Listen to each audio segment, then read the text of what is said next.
यूं तो सारा जीवन मेरा तालीम की दुनिया में ही बीता, जहां सवाल जवाब अक्सर होते ही रहते हैं। लेकिन सवालों के जवाब देना मेरे लिए आसान नहीं होता, क्योंकि वहाँ डिस्प्यूट्स होते हैं, फिर आर्गुमेंट, काउंटर आर्गुमेंट वगैरह वगैरह वगैरह। लेकिन दो प्रश्न ऐसे हैं जिनका जवाब मैं बड़ी आसानी से दे देता हूँ, मुझे सोचना भी नहीं पड़ता। पहला ये कि फ़िल्मों से ही अपना ज़्यादा ताल्लुक़ रहा है सारी ज़िंदगी। मतलब बचपन से लेके जवानी से होते बुजुर्गी तक आते, भले ही मैं तालीम की दुनिया में रहा, कॉलेज में पढ़ाता रहा मैं 40 बरस, लेकिन मेरी हमेशा निगाह जो है हिंदी फिल्म्स के 50s और 60s के दशक पे रही है। कमाल का दशक था वो। मैं ग्रो कर रहा था ओवर द ईयर्स जिसे कहते हैं। उन बरसों में मैंने जहाँ एक तरफ अपने को ग्रो करते देखा, वहीं मैंने उसके साथ साथ फिल्म इंडस्ट्री का वो खूबसूरत सुरीला दौर भी महसूस किया जो था और फिर ख़त्म हो गया। 70s के बाद जो समय है हिंदी फिल्म्स का, उसमें गिनी चुनी फिल्म्स आप कह सकते हैं, लेकिन वो जो एक लिरिसिज्म जिसे कहते हैं, लिरिकल ग्रेस, वो तो 50s और 60s था।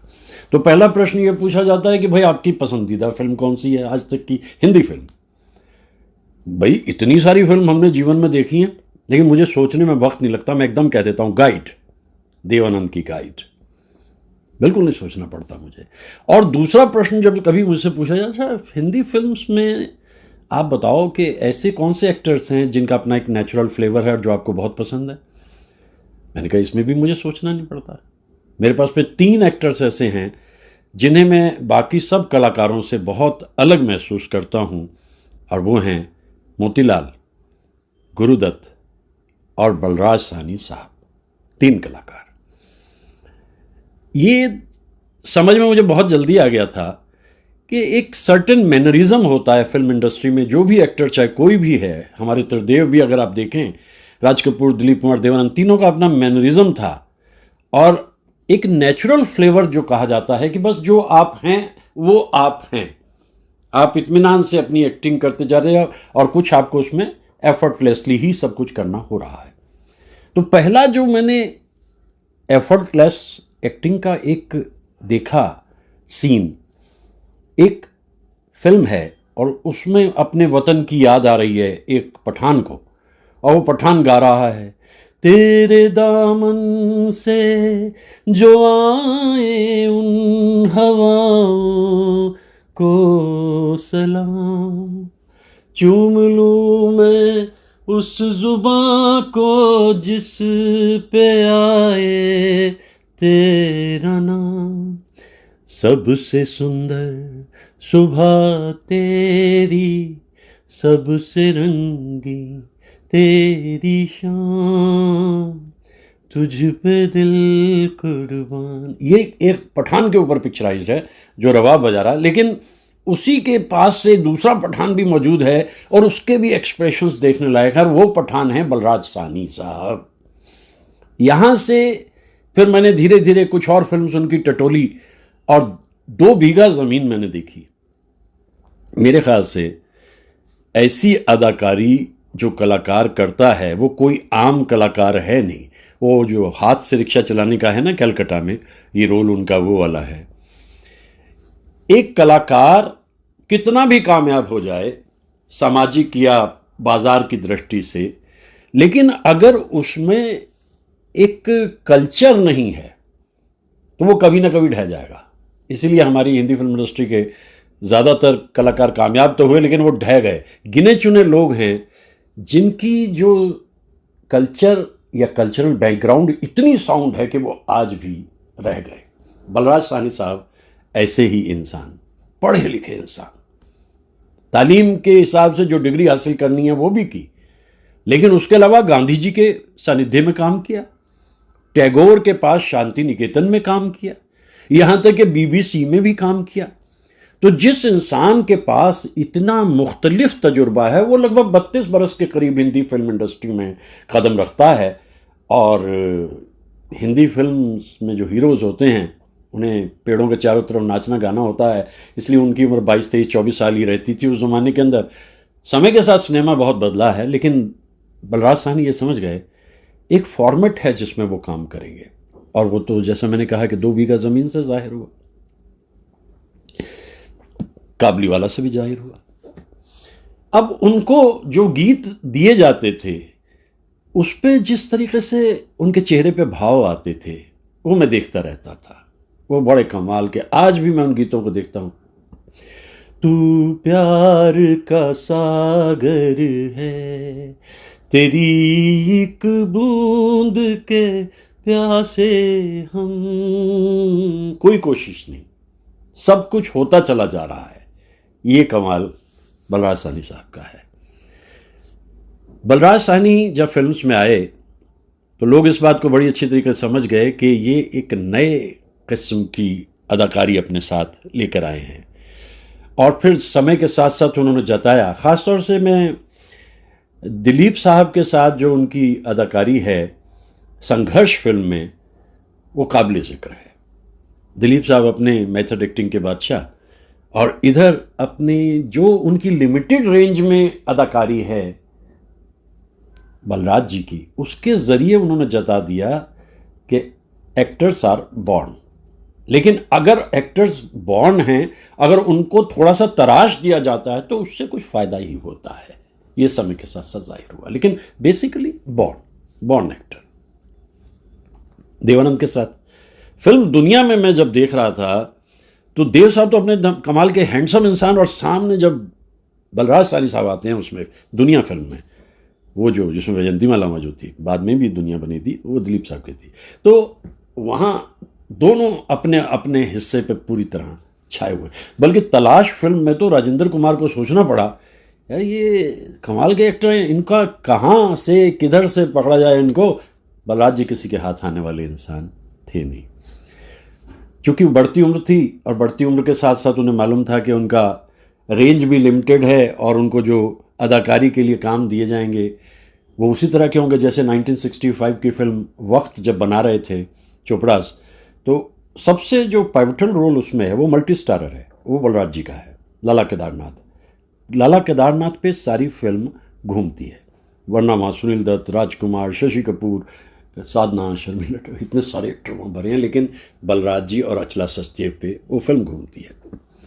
तो रवि साहब ने गाना तैयार कर दिया और मन्ना दा ने गा भी दिया, ओ मेरी जोहरा जबी तुझे मालूम नहीं। रोमांटिक सॉन्ग है बड़ा, और बहुत क्या अदाकारी उनकी, पठान के तरीके से जब उन्होंने उसमें जजाब, खाते पीते बादशाह इंसान बिल्कुल। तो ये कमाल बलराज जी का था। बलराज जी बड़े इत्मीनान से अपना काम करते चले जा रहे थे, और कम्युनिस्टिक लीनिंग्स मानी जाती हैं उनकी, मतलब समाज का एक हिस्सा।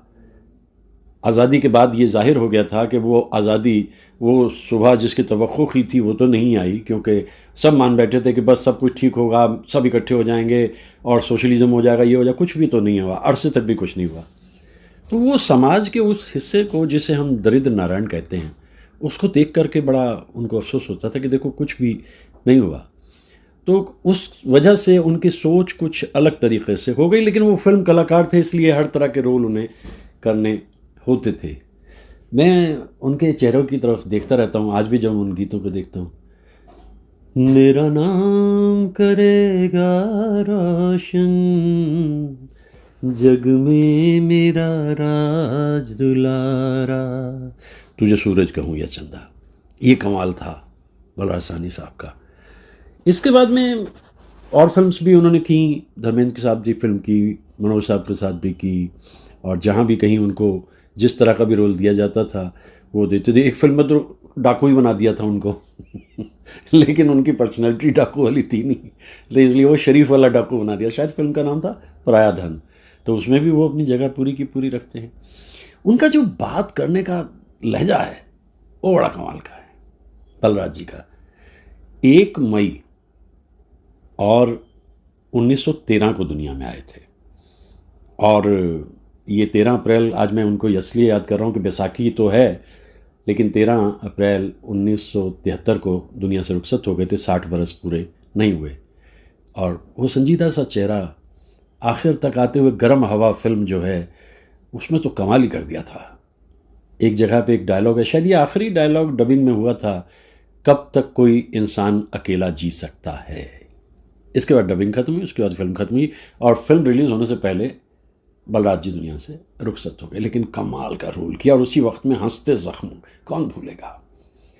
ये जो फिल्म्स हैं इसमें एक अजब किस्म की तड़प, क्रिएटिव डिस्कॉन्टेंट के साथ साथ चेहरे पे उदासी भी है, क्योंकि उनकी बहुत ही प्यारी बेटी शबनम एक तकलीफ़ से गुजरती हुई दुनिया से रुखसत हो गई, और ये दर्द जो है इसे कभी बलराज जी भुला नहीं पाए। फिल्म इंडस्ट्री में वो हाईली रेस्पेक्टेड एक्टर के रूप में याद किए जाते हैं आज भी।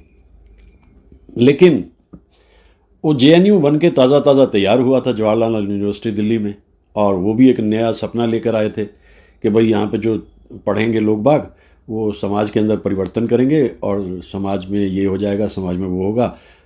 ये कई सारे सपने ऐसे होते हैं कि वो काफ़ी जल्दी टूट जाते हैं, कुछ देर में टूटते हैं, सपने टूटते तो ज़रूर हैं। तो खैर किसी ने उनको सलाह दी कि भाई ये 1972 का जो इसका कन्वोकेशन होना है जेएनयू का, इसमें बलराज साहनी साहब को बुला लेते हैं। एग्जीक्यूटिव काउंसिल में बड़ी हलचल, अरे ये पढ़े लिखे लोगों की जमात है भाई, इसमें डीलिट पीएचडी ऐसे बड़े बड़े और धुरंधर लोगों को बुलाया जाता है, एक्टर का क्या काम।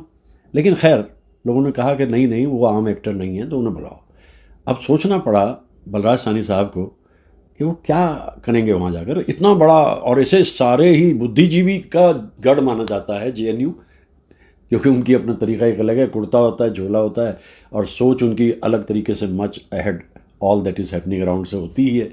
तो वहाँ जब वहाँ पहुँचे, पहले ही पल से जो भाषण उन्होंने दिया है, कन्वोकेशन एड्रेस जिसे कहते हैं, सब सुनते रह गए, सब सुनते रह गए कि यार एक एक्टर की इतनी ज्ञान, इतनी नॉलेज, और इतने सादा तरीके से, और इतने मॉडेस्ट कि वो कहते आपने तो उपकार किया मुझ पे कि आपने मुझे यहाँ कन्वोकेशन एड्रेस के लिए बुलाया। पिन ड्रॉप साइलेंस, लोग सुनते रहे। वहीं एक घटना सुनाई बलराज साहनी साहब ने। उन्होंने कहा मैं बहुत छोटा था और हम लोग जा रहे थे कहीं से, रास्ते में एक छोटा सा दरिया आया, उसका पुल टूटा हुआ था। तो वो जो पुल टूटा हुआ था उसकी वजह से ट्रैफिक दोनों साइड पे रुक गया, इधर भी रुक गया, उधर भी रुक गया, हम भी रुक गए। तो जिस इंजीनियर से पूछा उसने कहा समय लगेगा, काफ़ी समय लगेगा। तो खैर करते कराते किसी ना किसी तरीके से वो पुलिया जो है इस लायक कर दी गई कि दोनों किनारे जुड़ गए और लगा कि हाँ भाई एक पुलिया बन गई है, ट्रैफिक आ जा सकता है। अब कोई हिलने को तैयार नहीं, क्योंकि जो पुलिया की शक्ल थी वो बड़ी ढही ढही सी थी। लोगों को ये लग रहा था इसके ऊपर से जाएंगे तो टूट गई तो गए काम से। तो इधर भी खड़े हैं, उधर भी खड़े हैं, कोई इनिशिएटिव नहीं ले रहा। सामने से अपनी एक ओपन एयर कार लेके एक फिरंगी आया, उसने देखा क्या हुआ, उसने कहा साहब पुलिया बनी है। अरे क्या बात है। उसने एकदम से अपना कार उस पुलिया के ऊपर से दौड़ाई और पार निकाल दी। बलराज साहनी साहब कहने लगे मैं उसको देखता रह गया, इतना हौसला इस आदमी में क्यों था। इसलिए उनके मन ने जवाब दिया, इस इंसान ने सारी जिंदगी आज़ादी देखी है, ये ब्रिटिश है, ब्रिटिश ने रूल किया है वर्ल्ड के एक बड़े हिस्से पे, तो तुम देखो कि आज़ादी का कितना महत्व है। वहाँ से उन्हें लगा कि हम तो ग़ुलामी जीते जीते जो है मानसिक तौर पे ग़ुलाम हो गए, और अपनी बात कहते कहते ऐसा एड्रेस दिया कि लोग सुनते रह गए, देखते रह गए।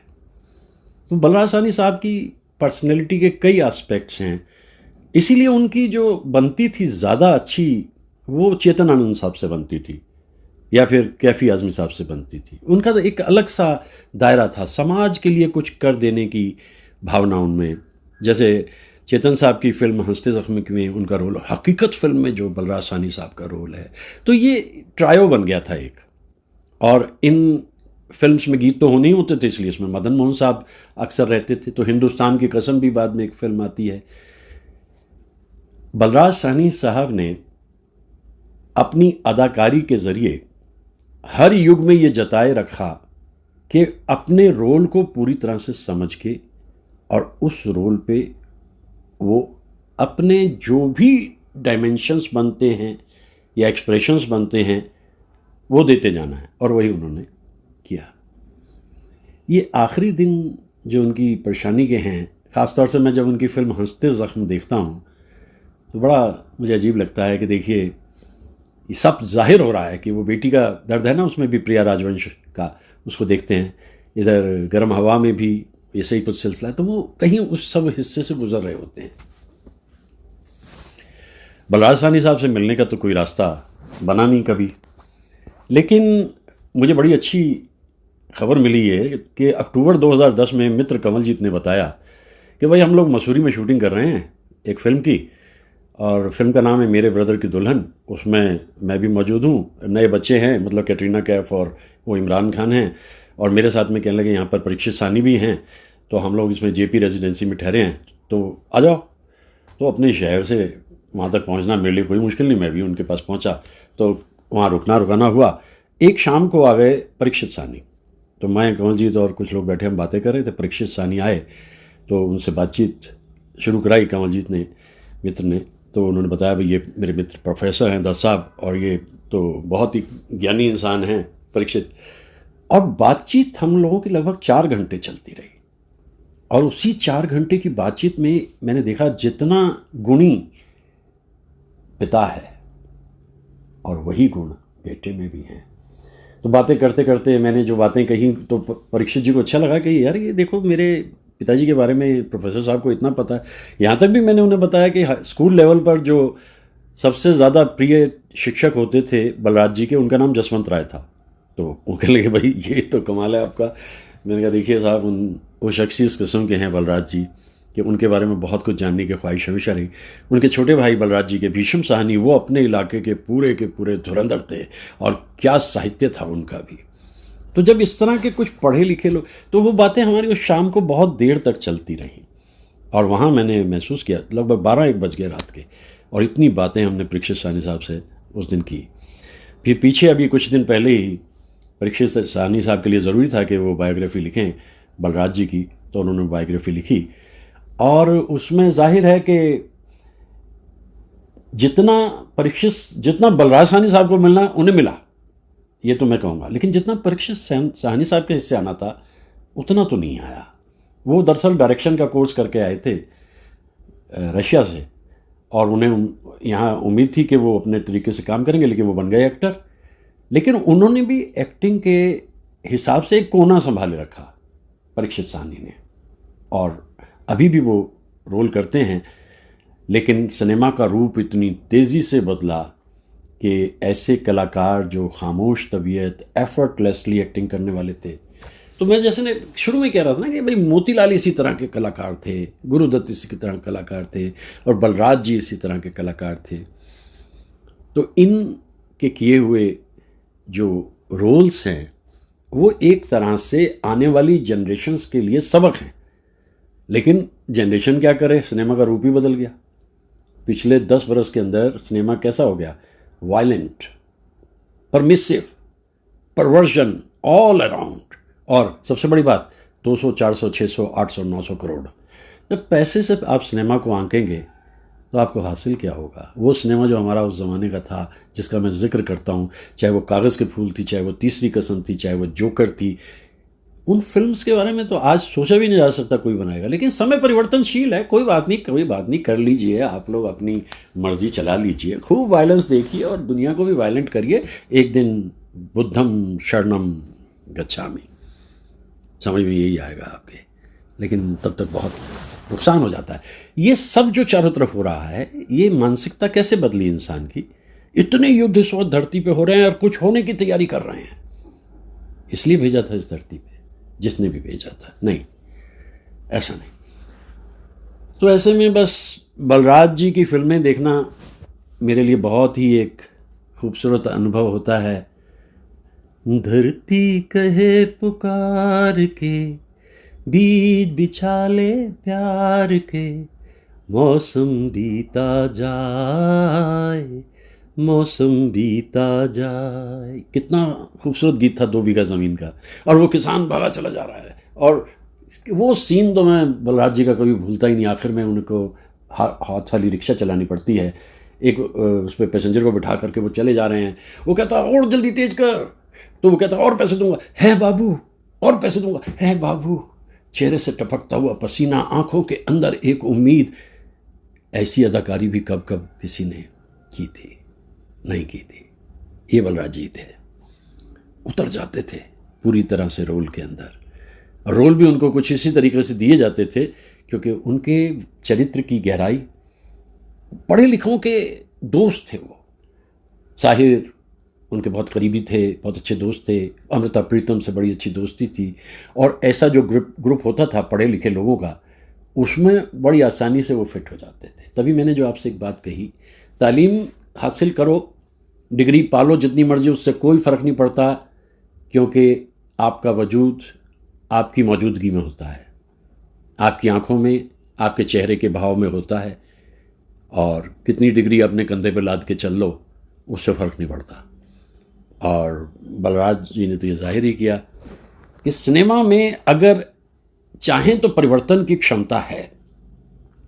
कहानियाँ ऐसी लिखी जाएं, समाज के हिसाब से समाज को उस तरफ ले जाया जाए जहां सकारात्मकता है।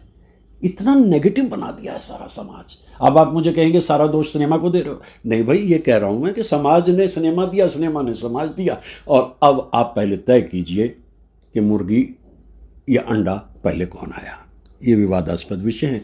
इनसे दूर जाकर मैं आज याद करता हूँ 13 अप्रैल का दिन है, और बलराज जी जैसा एक महान कलाकार दुनिया से रुखसत हुआ, 60 वर्ष पूरे नहीं कर पाया। ऐसे कलाकार भी बार बार ना तो आएंगे, ये तो पहले ही बता रहा हूं मैं आपसे, पहले भी नहीं आए। वो जो उनका बात करने का लहजा होता था, जिस तरह से वो डायलॉग डिलीवरी करते थे, मैं तो कभी भूल नहीं सकता। तो आज मेरा मन था कि उनके बारे में कुछ कहा जाए। समय बदलता जा रहा है, भुलाते चले जा रहे हैं लोग उन महान इंसानों को जिन्होंने हिंदी फिल्म्स को यहाँ तक पहुँचाया। मैं याद करता हूँ और नमन करता हूँ बलराज साहनी साहब को।